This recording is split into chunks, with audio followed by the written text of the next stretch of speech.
Hello friends, అందరూ ఎలా ఉన్నారు? వాళ్ళ వీడియో ఏంటంటే నా స్టైల్లో వెల్లుల్లి కారాన్ని చేసి చూపిస్తాను ఫ్రెండ్స్. ఇంకా లేట్ ఎందుకు, స్టార్ట్ చేసేద్దాం.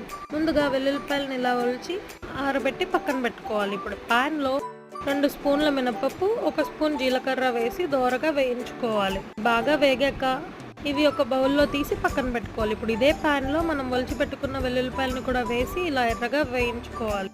ఇప్పుడు వీటిని చల్లారబెట్టుకుందాం.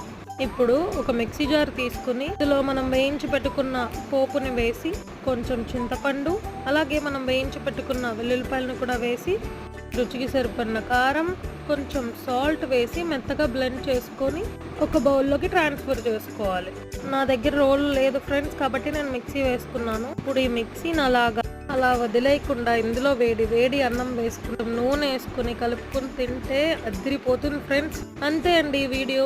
వెల్లుల్లి కారప్పొడి మీకు నచ్చిందా? నచ్చితే ట్రై చేయండి. Bye bye.